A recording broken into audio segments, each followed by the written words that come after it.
Hello, everyone, and welcome back to another interview episode of the SWW show.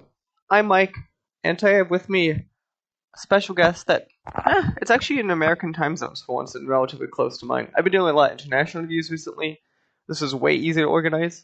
To get us started, could you please introduce who you are and the game we're here to talk about? Yeah. Well, my name's Jesse. Online, I go by Folak. I just released my game Hazordhu on Steam, and yeah. Immediately for the record, I'm glad you have said the name of the game because I was completely unsure how to say the name of the game. I've got to ask, is that like a term that either means something to you or like, do you make it up? 'Cause that's definitely not like a thing I was familiar when I saw the name of the game. I get asked this question a lot. The name, to be honest, this is like kind of based on like an imaginary world that like I would play in when I was a kid, and so like as far as the origin of the name goes, I have no idea. Like, just try and picture coming up with a name as a 12-year-old. Horrible, I can imagine. I like how you just stuck with it. You're like, it is now my name. We will be creating a game after it. Yeah. Yeah. So, for people who are unfamiliar with it, then how would you kind of describe this game? Oh, the elevator pitch. So it's an open world sandbox building game with some survival elements. It's set in a low fantasy world, so there is magic, but it's not like throwing fireballs and casting, thunderbolts on your enemies. So you start off as a character who's been rescued from what is only referred to as the Calamity, and you kind of go through it either by yourself or on an online server, just trying to figure out, like, remember who your character actually was in this sort of past life of theirs, and kind of uncovering the secrets that this world has to offer. Yeah, I gotta say immediately, so you were kind enough to give me a code to kind of go mess with the game, and uh, I appreciate that intro was very much just you get thrown into this thing and they're like, "Hi, I don't know who you are. Can you tell me about yourself?" It reminded me of, I don't know if this was on purpose, akin to like Professor Oak in Pokemon, kind of being like, "What's your name again? I know you, but what's your name?" It's kind of like that of like, "Do you remember what you look like?" I just appreciate that kind of way how you did it. Yeah, that was that little text, like as you're creating your character, of the dialogue between you and this being that you're talking to, was a completely last minute decision. One of my people that was helping me bug test, they were like, it's good, but it's kind of lacking that like back and forth. And then so I just added that in, so it turns into like an actual conversation with them instead of just like your standard sort of character creation screen. Pick what you look like, pick what you sound like, and all that. No, that was just it was just a fun little. I think it sets the tone very quickly to the game. And it made me, because obviously a lot of time with these games are unclear like what that tone is, and then immediacy, and that I think kind of is a cool way of setting it. But I want to jump back to, as we'll get kind of into the mechanics game more in a second. But you just said the words, "This is low fantasy." So I have my definition of what's low fantasy versus high fantasy. What to you, when you say that, is like, so that people kind of understand what types of fiction to you is low fantasy versus high fantasy? Like, where's Lord of the Rings in this? Where's Harry Potter? Those kind of things. Yeah, so for me, I guess like the difference between low fantasy, middle fantasy, high fantasy, would be, something like, World of Warcraft to me would be high fantasy. Something like Warhammer would be high fantasy because that's where you have mages running around and you have, buildings made with magical powers and things floating around. The Elder Scrolls would be high fantasy to me. Lord of the Rings would probably be like, to me, Lord of the Rings is it's low fantasy because it's a world where there's a lot of magical elements to it and there's a lot of mysticism, but to the everyday person just living their life, a lot of that's like it's so far withdrawn from just general society that a lot of that stuff is, is it even real? Like everybody knows about the orcs and the dwarves and the elves and all this stuff, but look at the little, hobbits living in the Shire. To them, like, it's all stories and legends, right? So, yeah, I guess that's kind of what I would say is, low fantasy for me is just very, um, magic is present, but it's not prevalent. Way to kind of view it. So I thought of it always like when people ask me to do a stream, I go. To me, it is Harry Potter versus Witcher. Is kind of the way I always thought of it. I always think Mm, of low fantasy as grounded in like it's like the give and take of like Witcher with like potions, right? You can't just hmm I'm not mystically grabbing a horse's eye and making a potion that does 1,000 things. I have to go find the actual herbs, and it's grounded into something that exists. That then the potion then also has like side effects because I'm putting stuff into my body. It's not just a magical thing. Yeah. Okay. Yeah, that makes sense. Yeah. I was just curious because obviously I think it's one of those terms that is very vague slash never quite like is a clear definition. So Yeah, it leaves a lot of room for interpretation, doesn't it? so let's kind of jump in. So as I said, I jumped in, I played the game for a bit. I'm kind of hmm curious your initial decision. So I dropped in, and it's in the beginning of the game. I think it's very unclear kind of what the goal is of the player.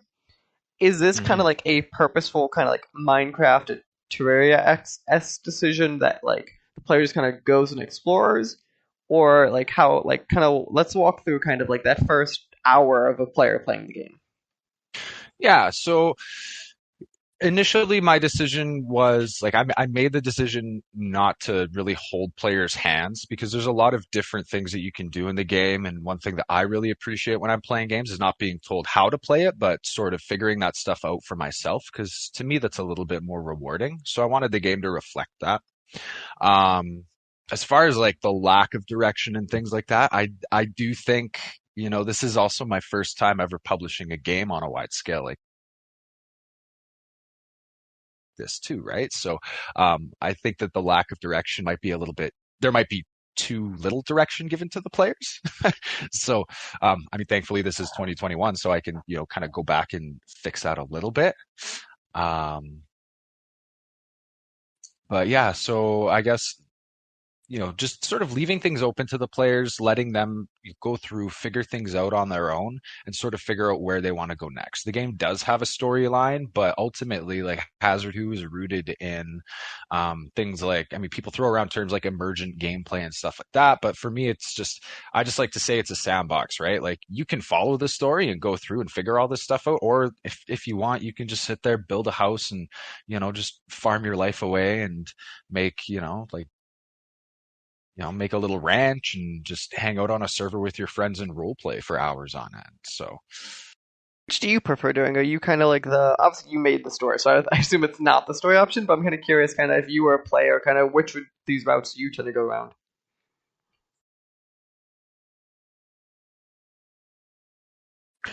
for me, I'm definitely more of the kind of just sit and hang out and role play type.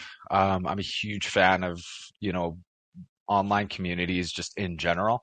And that was really what, has kept Hazard Who going. It's something that I've been working on. I first started working on this when I was a teenager, like 15 years ago.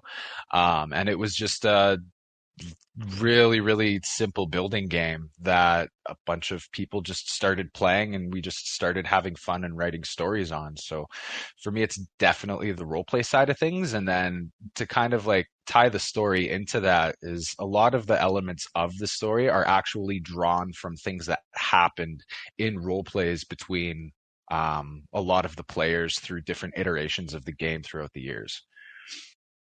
How okay, no, I didn't realize that's kind of interesting actually. So let's kind of jump. I want to kind of go down that road then. So we're going to go on this like role playing kind of as you're crafting it. One of the things that I think caught me immediately was that the game tells me what I can build for my resources. I'm kind of hmm curious. So obviously that's like a change that Minecraft did over the years, right? It went from you having to be on the wiki to the game kind of putting it into the game itself.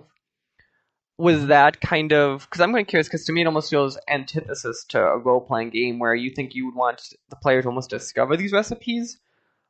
Is that kind of just a decision you made because of usability, or I'm just kind of curious?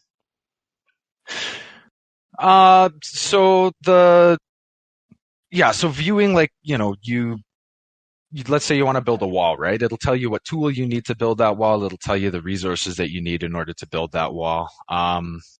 That was a decision that I kind of made just to make the game more accessible to people.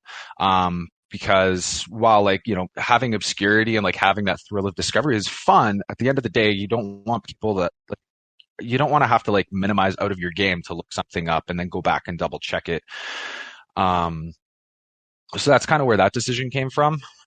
I hope that I did a good job of, there is still that aspect of discovery is, in order to build anything, you have to have gone and you have to have had the tool and you have to pick up the resources for it. So for example, if you want to build a big stone wall, you'll have to have gone through the hoops of, finding stone, mining the stone, breaking it down to the different materials. And as you do all of these things and as you complete all these different steps, you unlock more and more recipes and learn how to build more and more things. Yeah, that was also one of the things that caught me immediately was, so I was like, outside I spawn, I'm like, oh, I see a tree. I'm assuming go collect research from the tree. I didn't realize that I just come with like a axe or on me. I was like, oh, that's a thing. So like I like how you did those, like at least that little twerk of like getting me past the very tedious parts of these kind of games. Yeah, there was up until literally the patch that I just released on geez, 2 days ago. There's been a running joke for the entirety of the game that you need a knife to craft a knife. And when you die in the game, you drop everything.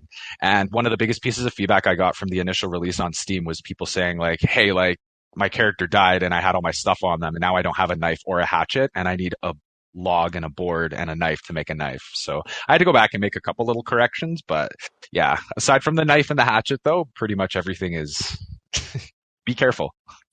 So so obviously permadeath is, at least it's semi-permadeath, right? Because that's the normal kind of these kind of games permadeath. Mhm. It is a thing that I feel is off-putting to some players. Is that just because you? It sounds like you come from some of a role-playing game background, and that's just kind of coming from that background is where you wanted to do that, or like, or is there? Do you have a concern of like being off-putting to players who are like, I don't want to, like, it's going to stress them because if they die, obviously they lose a lot of progress. Mhm.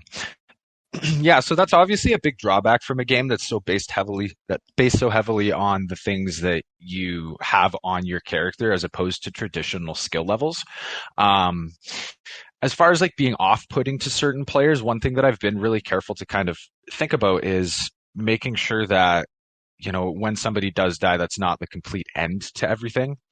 It does come from the role play background. I like personally, my preference is like when your character dies, like that's it. You got to make a new one. Like that character's gone.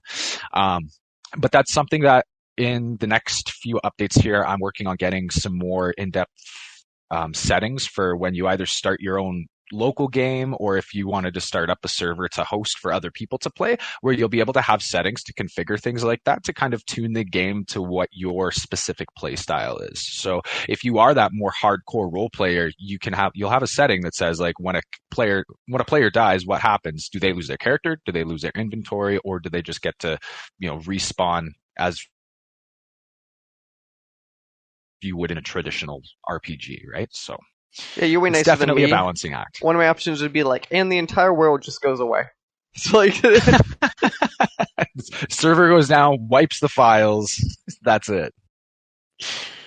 dude, there's a plugin out there that if you could call, it's some if there's like some batch out there that will just delete a random file on your computer. You should have that. You should find that plugin. Just have that game mode being like, and when you die, something goes with it. We don't know what, but a piece of your computer is gone forever.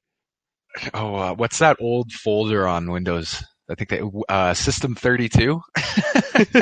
You take the computer with you. That feels excessive. I'm not gonna lie. But you Yeah. have to put like a giant warning being like, this will delete your If you computer. exit the game, the computer goes. The only way to save it, you have to finish the game or your computer is garbage.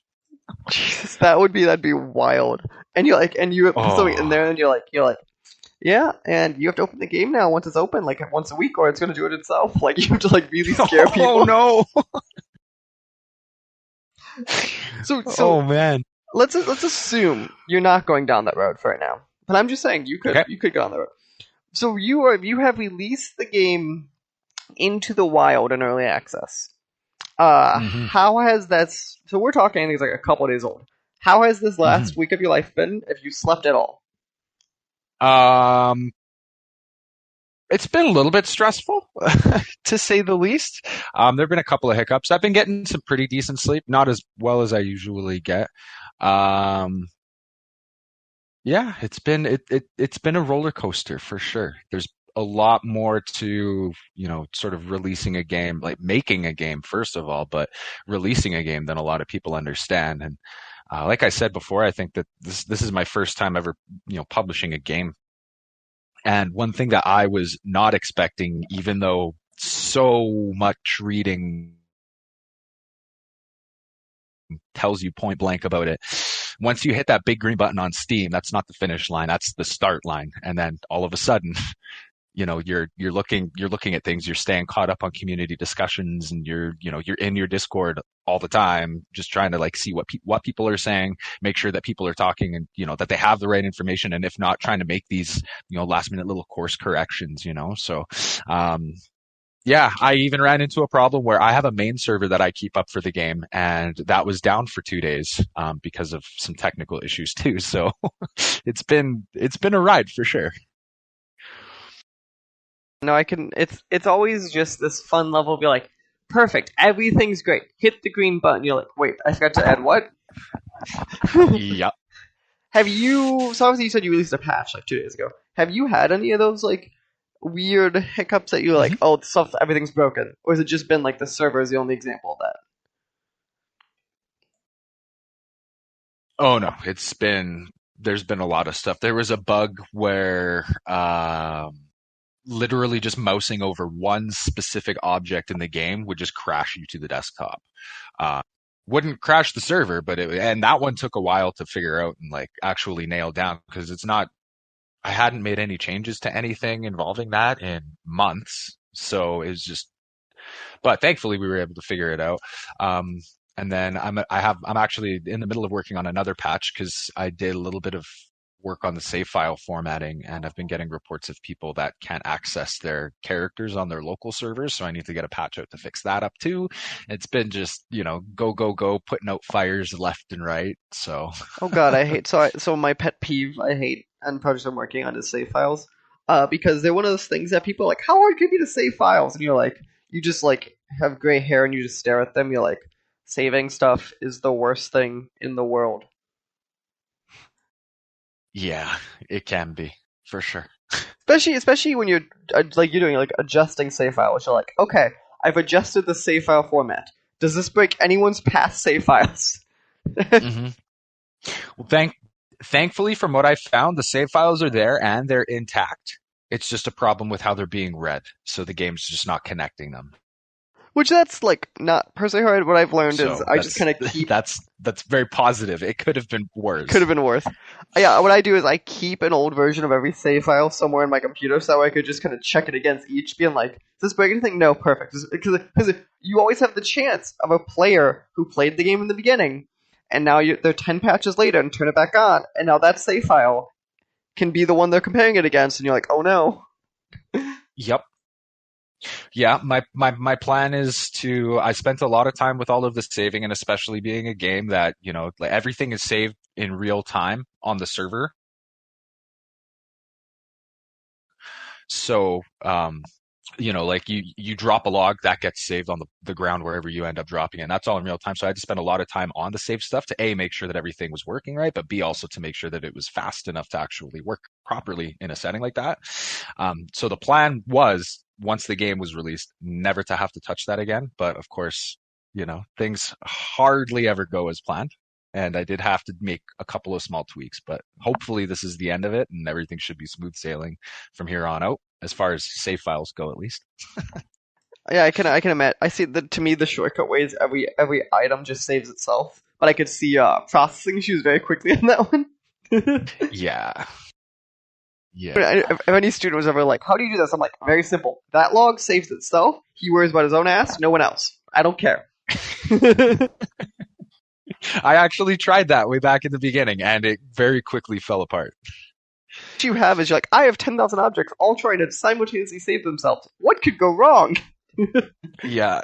Next thing you know, the server's stuck for 15 minutes trying to just save everything. Yeah, no, it's an atrocious. The easiest answer is atrocious. So, Hmm. as I said, you are currently in early access. Hmm. Um, I'm kind of curious. So, if a player hops in now versus when you're coming out of early access in about 6 months from now, what can the player kind of expect to change? Right. So, being in early access, my biggest thing for that was, being a small developer with a really small community and that community being so already used to the game. A really big struggle that I kind of ran into when I was deciding whether to do early access or not was just my lack of outside perspective on the game. So that's what I saw early access as was an opportunity to have a much more diverse group of people play the game and give feedback on that, positive or negative. I mean, it all helps make the game better. So as it stands right now, the game itself, it's playable. It's got the first little bit of the story into it.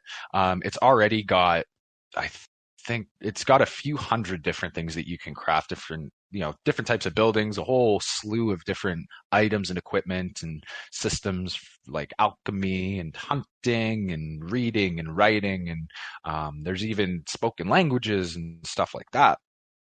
So the biggest differences are going to be right now the map is relatively small because there's a lot of detail work that does go into it, and unlike games like Minecraft and Terraria and like Valheim, the map itself is I go through and I physically place almost every object on that map because I want to make sure that different areas are giving the right feel and they're working properly. So the first and most apparent thing will be that the map will be something like 4 times the size that it is right now. Um, the next will be, I've got an original soundtrack and a whole bunch more sound effects that I still have left to plug into the game. I'm also doing a massive visual update for water. And then, of course, the storyline will be fully fleshed out and in the game by the time that it gets released.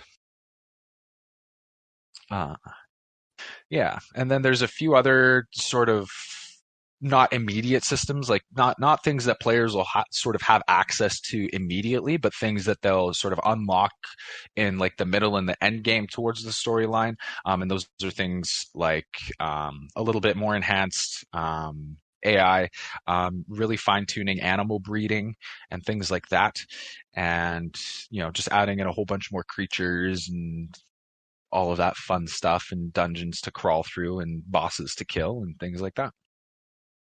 I can imagine for a solo developer, this sounds like a lot of work. Uh, I think that's a fair way of putting this. Um, so does that stick within? I know in the Steam I'm looking at when I said 6 months, where I pulled that from. Is that still kind of your goal? Is you're thinking still this 6 month window until you're in a quote unquote full release, whatever that means in 2021?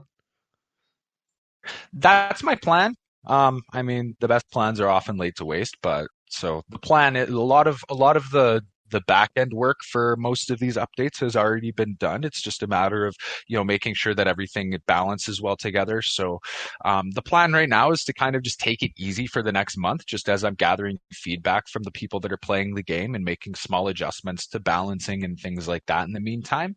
Um, and then I'm sort of giving myself 2 months to work on each of these major updates. And I have a roadmap on the website and I posted it to Steam as well. I've got it broken up into three major updates. Each one of them brings, a new section of the map, some more stuff to make, more enemies, and some more systems and improvements to the game as well. But yeah, you're right. It's a lot of work. Perfect. Well, if people wanted to go check out the game, join the community, any of that fun stuff, where should they be go looking? One of the hard things about having a game with a name that's so hard to pronounce is it's also kind of difficult to spell. But we do have our own website, and if you do Google the game, pretty much everything that comes up will be relevant to it. So the game is called Hazordhu, and that's Hazordhu. So you can check it out on hazordhu.com. You can search it up in the Steam store, and yeah, like I said, you could just Google it. Perfect. Well, Jesse, thank you for taking time out of your day, very busy day, I bet you, to talk about the game. Thanks again for giving us an opportunity to play the game before this interview and giving the code for it. And best of luck in probably the next 6 months will be the most stressful of your life. So best of luck on that one. And remember, sleep is good for you.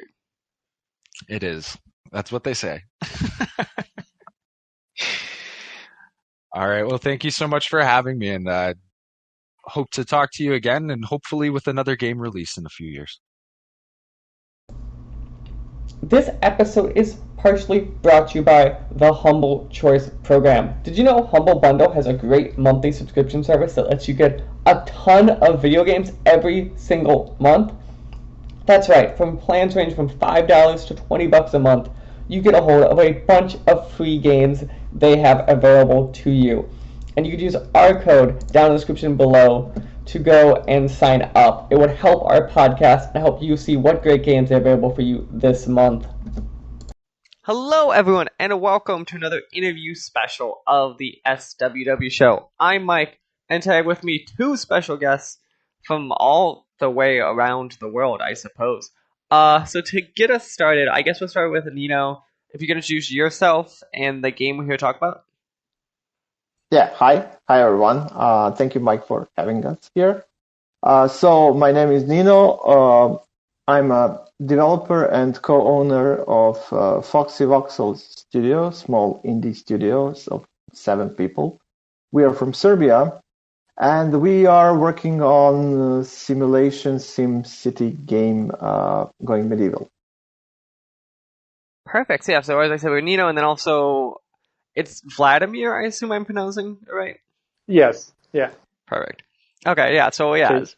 we have both of you guys here, obviously, to talk about going medieval. So I think I am a little unclear. So obviously, as far as I understand, you two are the co-owners of the studio, Foxy Voxel. Do you mind kind of giving us a quick rundown? Do you both kind of do all the design work, or one of you more art heavy, one of you more programming heavy? Just so I have so we have an general understanding of like who it is we're talking to as we talk about this game. Yeah. Sure. I'm Vladimir. Yeah, I'm one of the co-owners. So the two of us own the company, but we also have other employees. We have 5 more people working for the company. We are pretty much hands-on on the game, so all 7 of us work on the project. Nino is he's mainly design, audio, production, and a little bit of programming. So mainly, I am more on the art side and design side. So no programming for me. I'm pretty much illiterate when it's about programming. But everything visually about the game, I have a say and I touch upon. So you have basically the visual guy and Nino's a mixed bag. He's more of a mixed bag than I am. Nino sounds like he So does everything. I understand you guys both are Yeah. probably super busy do everything, but it's just when you're like, I do art, Nino does Yeah. everything else. No. So we can say what we don't do. So Nino doesn't do art. I don't do programming and audio. So that's it. That's basically. And yeah, Nino doesn't check the mail. So yeah, that's basically. Your or mine? Yeah, basically The company mail. Yeah. Yeah, basically, the going medieval is Vladimir's brainchild. So he's too humble to say that publicly. Oh no, I haven't started yet. Yeah. So basically, it was his idea, and like main design is his. I'm also, because we worked together in previous company as well, and I worked on design a lot. So basically, we were also kind of co-working on design on that other game previously, and we thought we are functioning really good together. And so it's continued relationship on design part that Vladimir is most like ground ideas are his, and then we are bouncing other ideas of each other and trying to fine tune everything. Okay, so let's I'm gonna start, I guess, with more piercing Vladimir's brains, and we'll jump back to you in a second. Since we were gonna go with the concept, this was his ground. At least the ground idea was his, right? Now it's these games, so stuff shifts a ton, and the ground ideas might not be the final product.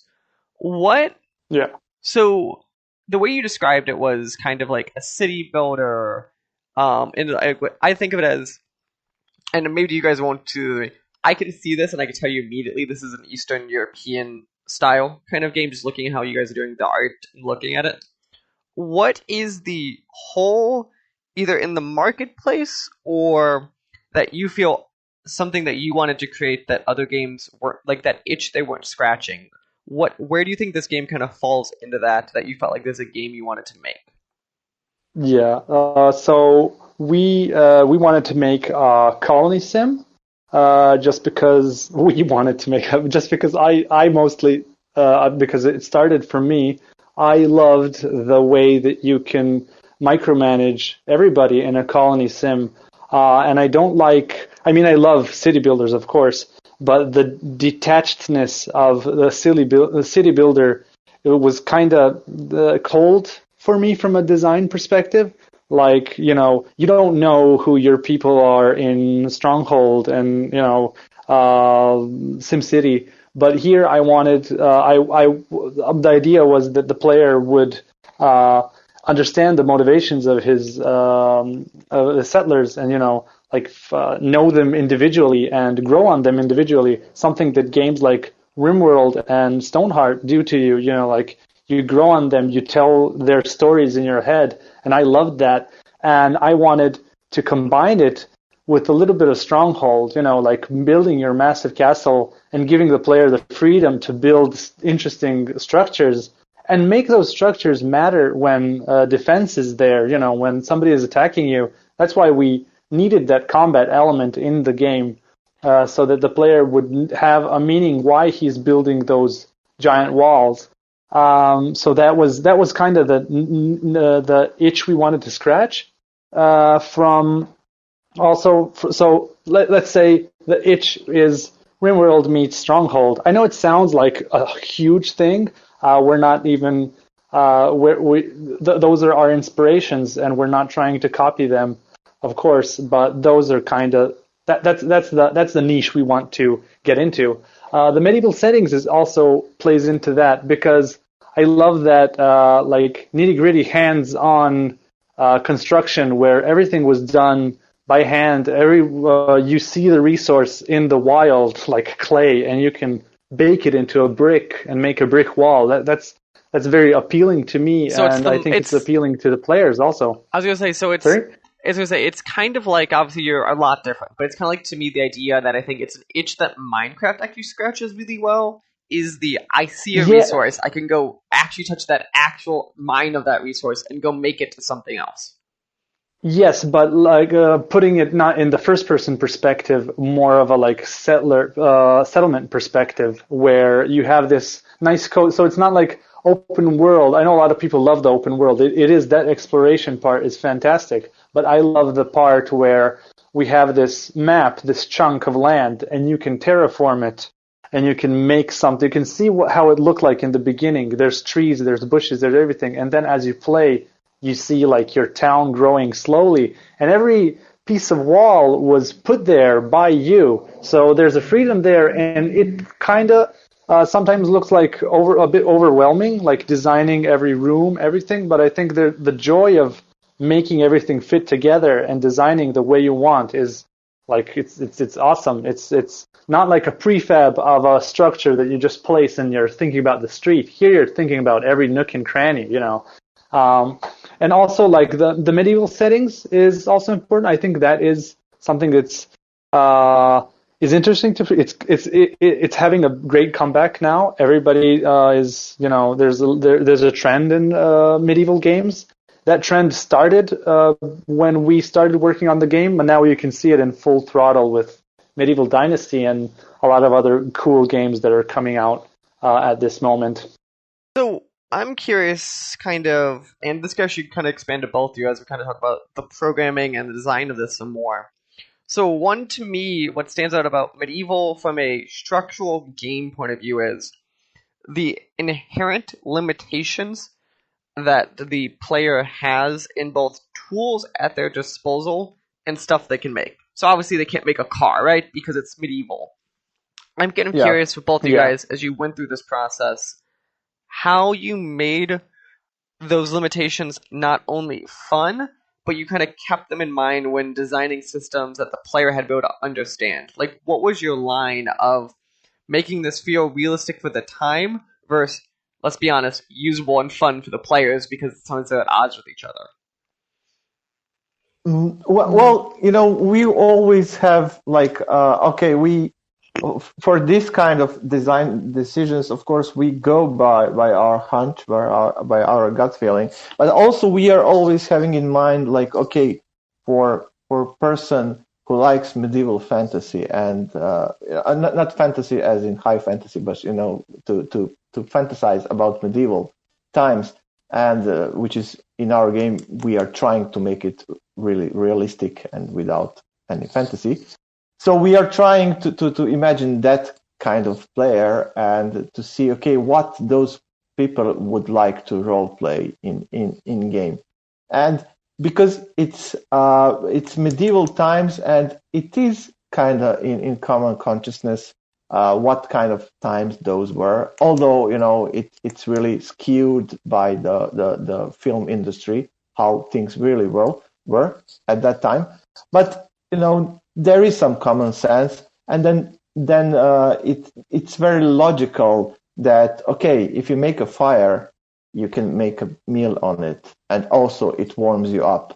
So only with those kind of simple interactions with kind of expected natural physical outcome, there is ton of systems and interesting gameplay that can emerge. So you can.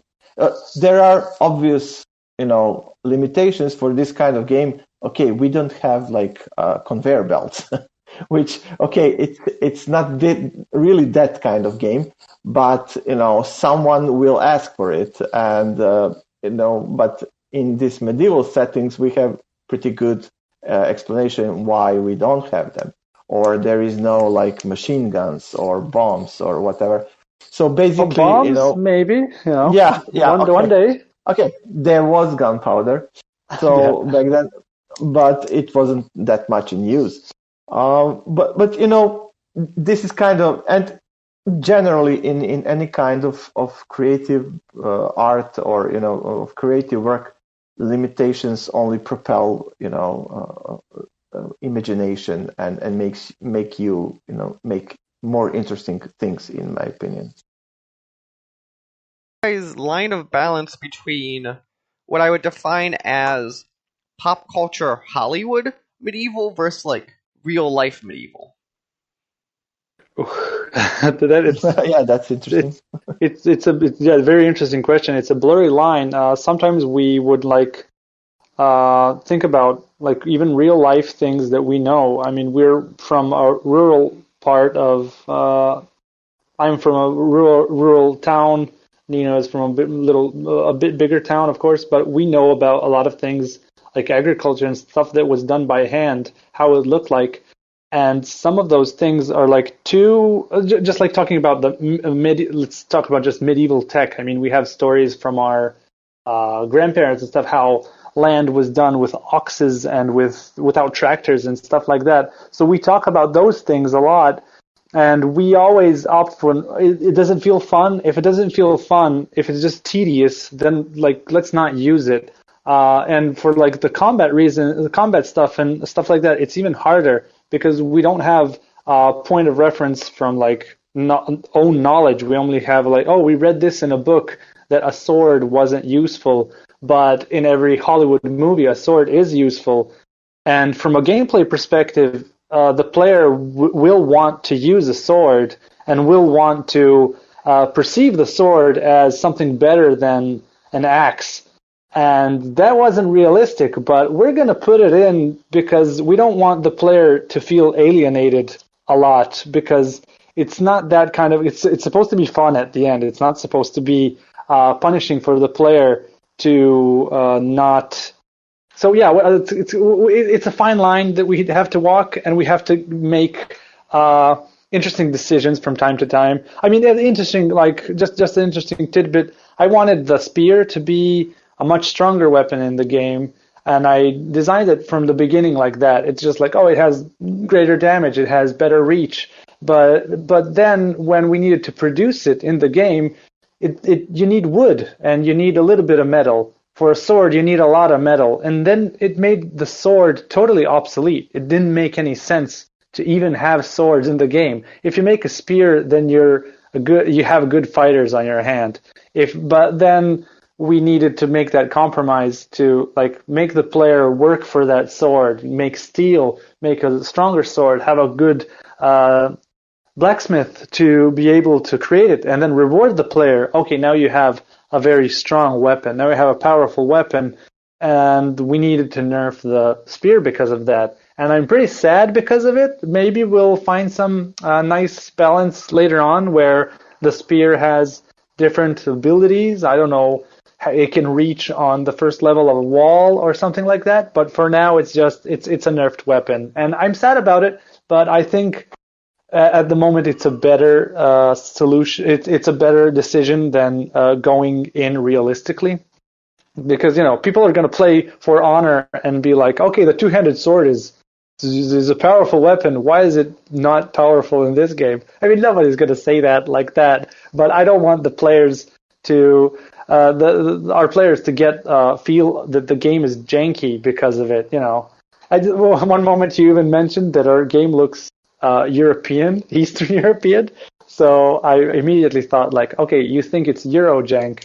So no, but it's okay. To be fair, just kidding. But it's coming from an American point of view, cool. and I'm studying some level of history, and it's very much like there's certain architectural styles and art looks that kind of go like, oh, I know this is roughly European, especially from talking to you guys.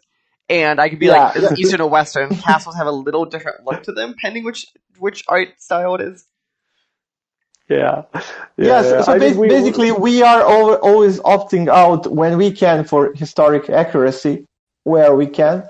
But at the end of the day, the gameplay is king, and having fun is king, because this is. But for historic accuracy, for instance, we didn't want the game. At one point, we put in these nice pine trees in the game, like, oh, pine trees, they're cool. But the English islands don't have a lot of pine trees in medieval times, so not like they almost don't have any. There's only the Scottish pine, and the Scottish pine doesn't look that much like a pine tree, like the one that you picture in your head from every game ever. So we left pine trees in, but there's very few of them on your map. And we even called them the Scottish pine. And I even thought about like adding in the description, like, okay, this is historically inaccurate. But I didn't want to do that, because then it seems like we're giving the players reason to find those historical inaccuracies. But yeah, that's also a fun, interesting detail. So imagine this is a complicated balancing act, I think is a fair way of putting it.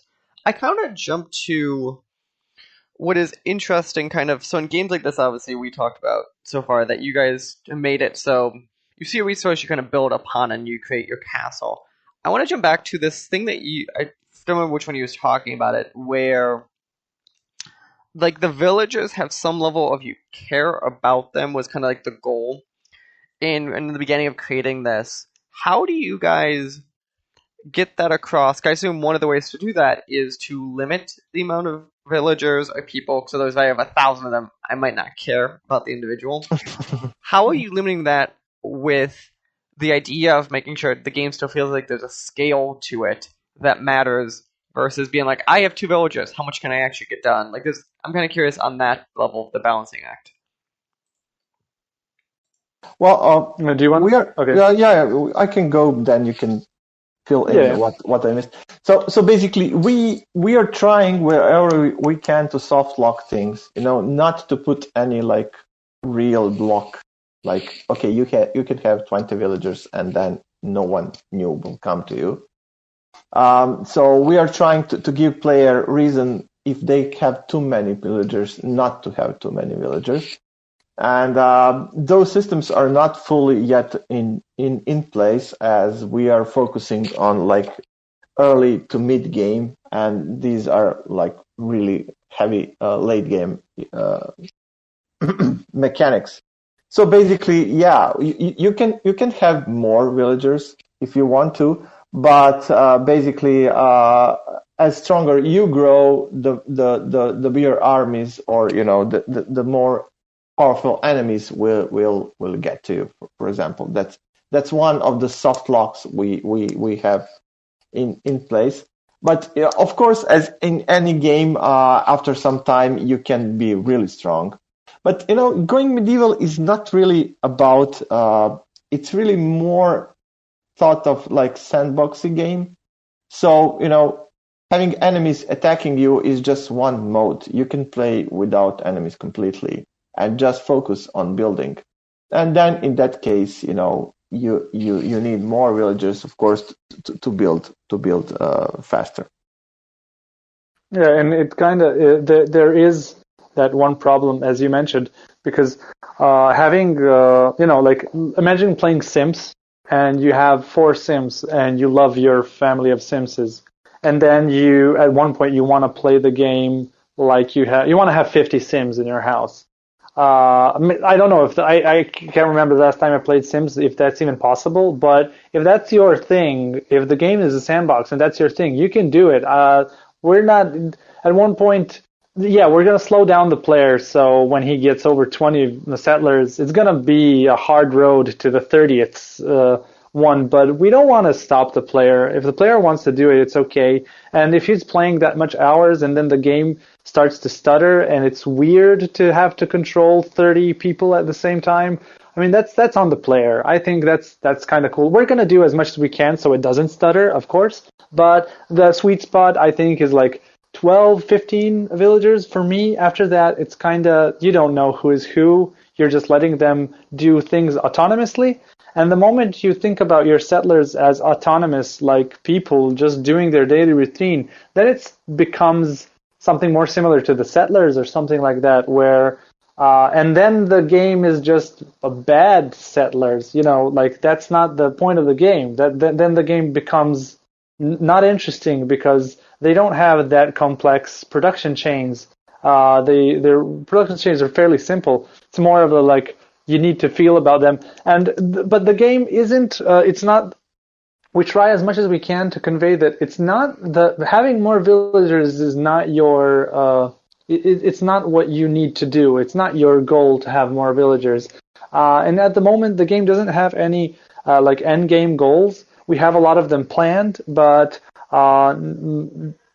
almost we won't have any for early access. We will, and we're even trying to design those goals not to be like, okay, have 30 villagers and then you're going to win the game. So no, you can win with. We want the player to win the end goals with 1 villager if he wants to. It's going to be hard. It's going to be easier with 10 or something, but we want the player to do it. And also we're going around that idea where if like the siege stories from history are very interesting, where there are stories where 20 men would defend against an army of 300 if they're in a good castle, So we're trying to work on that also. Like, okay, you have your 5 people and 15 guys are attacking you. If you're behind good walls and you have your good archers up there, you're gonna defend it. That's gonna be cool. That's gonna be a cool feeling, when that happens. Sense. So that kind of jumps into kind of what I want to kind of talk into in a second is, as we were talking, you guys are pre-early access currently, like you're wish listable on Steam, and I'm kind of curious. So obviously there's no date it looks like set for early access yet. What if I'm a player who's gonna purchase this game? What would a game look like at when it launches in early access versus what are you guys kind of main goals for the game to kind of look like when you guys get out of early access sometime later? Oh, Nino, go through the list. Yeah, it's a long list to go through it. Yeah. So basically, we are right now we had like a month ago closed beta, and we will have another one soon, and we will be announcing this really soon in upcoming weeks. So I don't know when this airs, but we are now end of March. So basically, the list is long. What we would like to do and what we were getting from as a feedback or wish list from our players current in beta. But it will really massively depend on feedback we will be receiving throughout the early access. Basically, we are looking at the early access, and one of the main reasons why we decided to go to early access, not only because we wanted first to go to early access and make game together with the community. This was like we are not doing it because early access is now popular or to get money early, really. Of course, there is something in those reasons as well, but main reason is to make community involved and to make people interested in it, helping us make the game they will enjoy and as well as we were. So basically, we are looking at this early access thing like our game dev sandbox, where we are giving until early access we are giving to players our vision and direction of what this game might be, but what this game will become, what features are going to be implemented during early access, how long the early access will take. It depends on players. Perfect. Well, guys, Manufacturers. Yeah. I want to say thank you for sitting down and talking to me about Going Medieval. As we get to the end of this, where, if people want to go check out the game or learn more about it, I know it's Going Medieval on Steam. Where else should people be going to look? Well, the best place if somebody wants to help us is to go on Steam, wishlist it, go to the forums, Steam forums. We are pretty active there. We want to answer all the questions, and of course, our Discord. We have a pretty good community there, around, I don't know, 2,000, 3,000 people, I'm not sure. And we're pretty active daily. People are very friendly. It's a very nice environment at the moment. Not at the moment, I hope, always. So it's a nice environment there, and so Discord and Steam, I think those are the best two places to find out if you want to find out more. Yep. Well, guys, thanks again for taking time out of your afternoon or evening, whatever it is, you guys, and best of luck as you get slowly towards the early access or release of the game. Yeah, thanks. Thank you, Mike. This podcast was a production of the SWW Show. To learn more, go to theswwshow.com. Remember, you can follow the show on Twitter at the SWW Show. You can follow me at Mikey_Maroney. You can follow AJ at LowSeatBoy. Remember, new episodes premiere on Friday, 9 a.m. Central Time on anchor.fm/SWW and podcast services around the globe.